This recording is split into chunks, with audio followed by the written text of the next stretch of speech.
Two kids, what? Two baby mums? Or just, No, one. Oh, no, can we say baby mums? Can I say baby? Bro, we always ask this question. We can say what we want with the intention. I don't like to say it. Do you say what? How do you refer to your children's mum? Depends. Whoa. He might have a. Wait. Let's wait. The way I see it depends on how she is. Hold on. How many baby mums? Alright, wait. So No. Wait. Chill. Yeah, I'll say this mother of my children. Okay. Okay. Before you gonna go on something. If she's stressing me out, then it'll be like my baby mom. Alright, cool. If she being difficult, it's my baby mom. You know what I mean? But I'm not that. I would never do that. But You wouldn't. nah. I get what he's saying, but I always refer to her as the mother of my kids. But I understand exactly what he's saying. Yeah. You get me? I might switch from mother of my children to my kids' mother. To be honest, I may say baby mums, depending on who I'm with, because it's easier to say. That as well. But when I'm on a podcast, I say the mother of my children because I don't want the council culture coming for me. But do I care too much? No.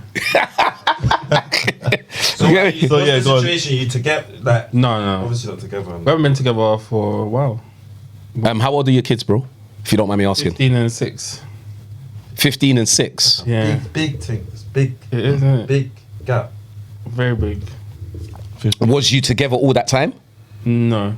So had baby number one, split, then went back.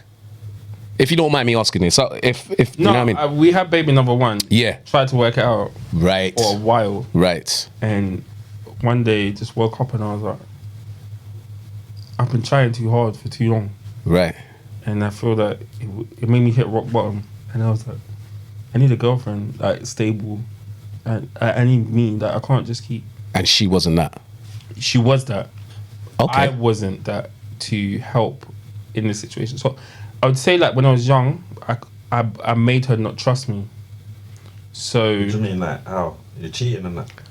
not just cheat. Listen. I wasn't responsible. I don't know if cheating. I can't remember if I cheated. I probably did, but the issue wasn't cheating. It was just I wasn't a man at that time. I was still a boy.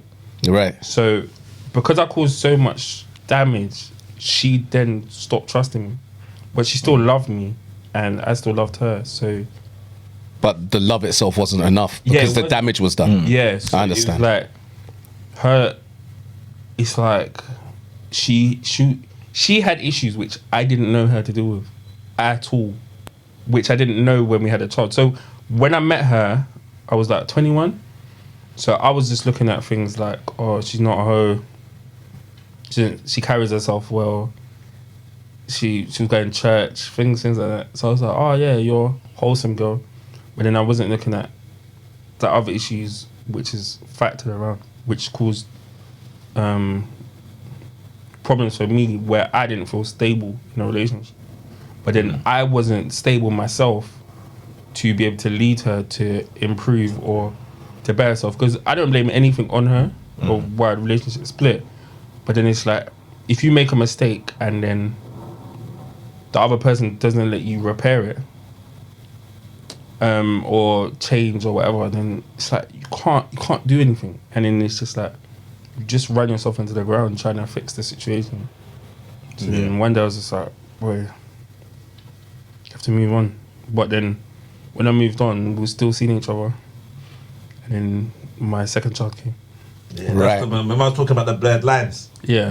Oh, that's what you mentioned. Yeah, can I ask? Can we carry on with that? So, how's your relationship with her now, and how is your relationship with your kids now?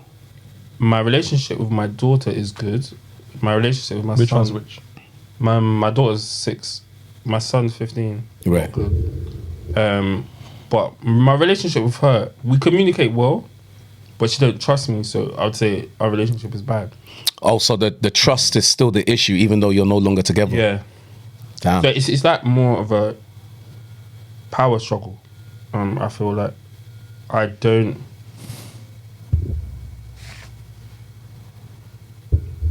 I hate this country. I think this country is Someone said that today. poisonous. Someone said that today. Wait, go. Give me more. Give me more. What do you mean? You see things like child benefit, Right. council housing. Yep. It destroys families. Agreed. I feel like if you don't have to communicate with someone and they have to give you money, or like you just pass your money without any explanation. Right. So you're saying via the system is almost built to break the family dynamic. Yeah. So it's like once they can help you, the man's out the house, he can just give you the money that you need, but you don't actually have to have any interaction with him because he meets the requirements based on the rules. Like, no matter how much money I make, I just have to give her a car. Then she don't even have to communicate with me. So whatever decision she makes, whatever she buys the children believe that it's her doing all the effort. Right. Whereas it's like they don't see what I'm contributing, or like I have to go to work, I have to do this, or I have to contribute to the financial part. But then depending on your mood, kind of depicts how I can see them, how they see me, and how they see my contribution to this family dynamic. So you don't have no trust in the thing of that she might be actively saying, you know what, your dad, you know what I mean? Because you know that I'm in the situation I'm in is that as bad as the fathers for my partner's daughters are, she never talks bad on them. Like she in front of them. Do you get me? Me and her might talk about certain things, but she never. But you're the adult. She never like says. I've seen her like, right, you can cuss him out. She could do the most, but she doesn't ever. You know what I'm saying? So she tries to find the positives and says, oh no, but he's still. So which you don't. You know, like you know someone. I don't know how long you're with her. I don't know how long you're with her, but kind of like there's certain things you think. I know she will big me up there in it, and at least say, look, dad does pay for this food. Don't get twisted. And, do you get me? Do you get what I'm saying? Or, I understand what you're saying, but is that your case? No. Yeah, you're just generalizing that the system over here is not set up to aid the family. It's almost helped. It's almost set up to like, you don't need the man. You don't need him. 100%. You're going to get the housing. You're going to get his money. Yes. And even when you're getting his money, the children can't see our sacrifice. As far as the children are concerned, that don't business, that ain't here. Mom's feeding me. Also, we live in a culture which is about money, and it's not about family, when it needs to be the other way around. I feel like people concentrate too much on making money. They don't put their family first. And so when you have issues within the family, your family's not getting together to try and solve issues. It's just like, oh, I'm working, I'm making money. So it's like when I was doing wrong, I didn't have no one to guide me and say, oh, don't do this, you shouldn't do this, or you need to be doing this, you need to be doing that. It's like I had to learn everything from scratch yourself. Because everyone, there's no one around because everyone's out working. Everyone's out getting their money. Also, the cycle was from that. You're right. I hear what you're saying. Got you. And then it's like, with her, because she lost trust in me in a relationship, she then lost trust in her parenting. So I'll tell you a story. I taught my son swimming. And he was being difficult. He went and put his head in the water. So I just pushed his head in the water. And he came back home and he was like, Mum, Dad tried to drown me. And I'm like, I never tried to drown you. Like, my dad, when he was in St. Lucia, they'll take you out in the sea, throw you off the boat. And he learnt to swim.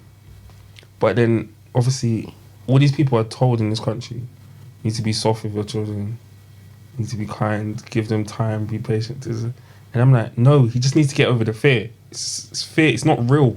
It's just like a feeling that you have. As I said, like, you can't live off feelings. It's not real. Like, well, it's you do experience it's real, but it's like, I'm not gonna let my son drown. Like, but I'm like, if I don't show him he can't be scared, if I'm not allowed to be. How old is he when you did that? Like 9. Interesting.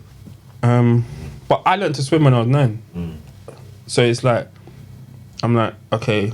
But now the problem is, if the mum reassured him, then like, your dad's not gonna harm you. She can't swim, so she's gonna be like, why do you do that? And I'm like, you can't swim, so you don't know. So it's like, but my daughter trusts me, so if I tell my daughter to put her head in the water, she's gonna do it. So it's not a battle. But then also I learned, so you can't treat your kids the same. Agreed. Yeah, you can't. Because then they're not the same. But then it's like, See, that's something I had to learn. Yeah, because you're learning it. As Danny has many episodes ago, he would say like it's a first time. Every stage is a first time for us as well. We don't know. Yeah, every age. So we're learning ourselves. So I hear exactly what you're talking. I had to do that with my daughter. How I put her head under the water was I started with just the wet flannel. But that was in the bath. Just the wet flannel, bruv. Just put the wet flannel on and said, look, you can breathe. Yeah. Same with the water, like just hold your nose and it's cool. After a while, she started enjoying it. But I get what you're saying with the boys. I just pushed their head under. But you know what I mean? It was different. Remi said he was being difficult. No, I know exactly what he means by difficult because you're having a fit, but because you're scared. But it's like he said, what I loved about what he said, he was like, I'm your dad. I'm not going to let you drown. It's like everything he said, I guarantee you, if people are listening, they missed the part. They missed that real integral ingredient that he said, I'm not going to let him drown. So the mum is meant to reassure that. She is. Of course your dad didn't try to drown you. Reassure that trust. Yes, of course he didn't try to drown you. I understand that you felt like he did, but of course he didn't. But I get why you felt he did, because he pushed your head under the water. But your dad was just trying to teach you something. I probably wouldn't have taught you that same way. Yeah. But trust me, your dad wasn't trying to drown you. But because you can't swim, and because you have your own fears around swimming, you reassured the child, all right, no worry, I have you. Nah, bruv, that's not what you do with boys. We stay out the water together. You don't do that with boys. And you don't do that when a dad is trying to teach his kids a lesson. You don't. That doesn't mean that the dad always gets it right, but you don't undermine his approach. Yeah. But then I also blame myself. That's good. Because I didn't focus on what he needed. Getting my children's mum to trust me and build up the trust. Understood. Because she didn't trust you. Yeah. So there was no way she was then going to trust you with him. Yeah. And build it. Right. Yeah. So okay. If I focus on our relationship first and primarily, then the relationship with my children would have been. My daughter is easier because I think because she's a girl, she just trusts me more. It's just so much, like, she just listens. Like, I've never had an argument with my daughter. Like, so how comes Mumsy is more trusting with that one then, with that relationship? I don't think she really has a choice.